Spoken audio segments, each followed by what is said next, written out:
আমার নবীর কথা বুঝেছে, পাহাড় স্থির হয়েছে, এটা একটা বিষয়।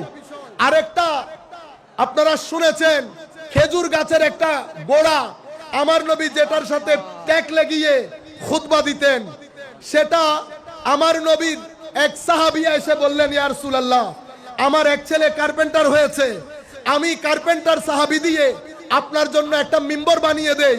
মিম্বর বানানো হলো, আমার নবী ওইটা মসজিদের কোনায় ফেললেন, ওখান থেকে কান্নার আওয়াজ আসলো।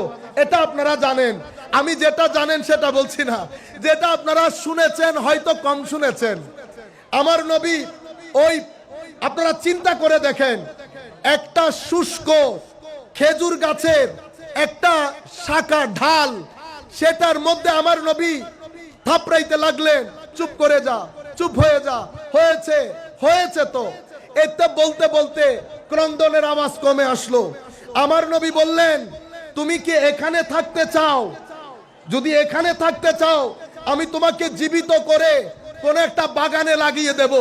আর যদি তুমি চাও, আমি তোমাকে জান্নাতে লাগিয়ে দেব।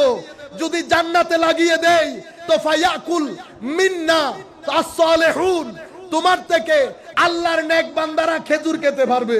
তুমি বলো কোন অপশন তুমি গ্রহণ করবা? পরকালেরটা গ্রহণ করবা না দুনিয়ারটা গ্রহণ করবা? খেজুর গাছ কি বলেছে? খেজুর গাছ জানে, আর আমার নবী জানে। আমার নবী শুধু বলছে ফালতু ফালতু। সাহাবায়ে কেরাম বললেন, ইয়া রাসূলুল্লাহ, ফালতু ফালতু কেন বললেন?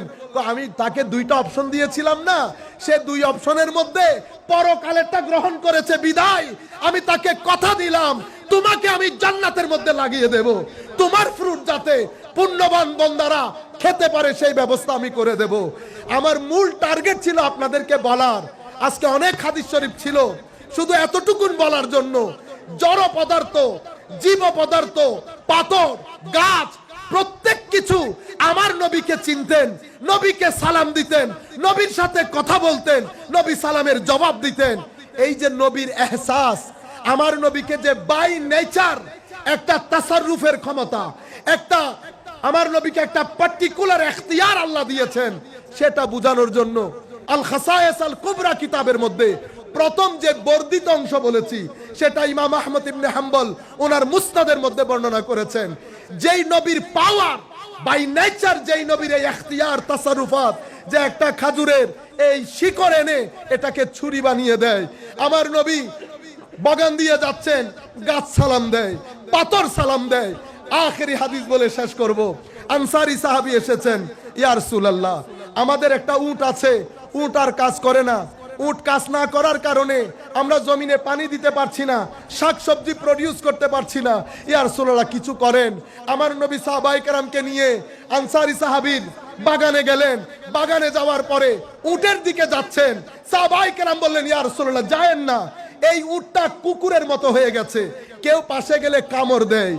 জানেন আমার নবী কি বলেছেন? কোনা, আমাকে কিছু করবে না, আমাকে কিছু করবে না। আমার নবী পাশে গেলেন, উট যখন আমার নবীকে দেখলো, উট যখন আমার নবীকে দেখলো, পিছনে আসছে, সামনে আসছে, খুশিতে নাচতে নাচতে আমার নবীর কুদরতির কদমে, নবুয়তের কদমের মধ্যে সিজদায় পতিত হয়েছে। আমার নবীর নবুয়তের কদমের মধ্যে সিজদায় পতিত হয়েছে। উটের মধ্যে এই জজবা, উটের মধ্যে এই মারেফত, উটের মধ্যে এই তাজিম, উটের মধ্যে এই আদব, উটের মধ্যে এই ভক্তি, যেটা মানুষ হিসেবে আমরা হারিয়ে ফেলেছি। সাহাবায়ে কেরাম দেখে বললেন, ইয়া রাসূলুল্লাহ, উট করতে পারলে আমরা কেন পারবো না? আমার নবী বলছেন, না না, আমার উম্মতের মধ্যে সিজদা একজন আরেকজনকে সিজদা করতে পারবে না। জায়েজ হলে না স্ত্রীদেরকে বলতাম তাদের স্বামীকে সিজদা করার জন্য। আমি যেটা বলতে চেয়েছিলাম আমার ভাইয়েরা, উটের মধ্যে, পাহাড়ের মধ্যে, গাছের মধ্যে, একটা শুষ্ক কাঠের মধ্যে মারেফতে মুস্তাফা, সেই কারণে নবীকে নবী বলা হয়। নবীর অবকাম অর্থের দিক থেকে অনেক উচ্ছে। নবীর আর দুইটা অর্থ, একটাকে বলে খুরুজ, আরেকটা বলে আত-তারিক। নবীর মাধ্যমে রাস্তা পাওয়া যায়, আর নবীর মাধ্যমে অন্ধকার থেকে বের হয়ে আলোর পথে আসা যায়। সেই কারণে নবীকে নবী বলে। আর নবীর মাকাম ও মার্তবা বুঝার জন্য আপনাদেরকে দুই একটা হাদিস শেয়ার করেছি। দোয়া করি আল্লাহ যেন আমার নবীর চরিত্রে চরিত্রবান হওয়ার তৌফিক দান করেন। যুবকদেরকে বলবো, আপনারা দয়া করে পরিবর্তন হন। সময় খুব দ্রুত পরিবর্তন হয়ে যাওয়ার কারণে আপনাদের ভিতরে যদি আমল না আসে, আপনারা যদি জানতে না পারেন, আপনারা যদি না পড়েন, সুন্নিয়তকে পরবর্তী প্রজন্মের কাছে দিতে পারবেন না।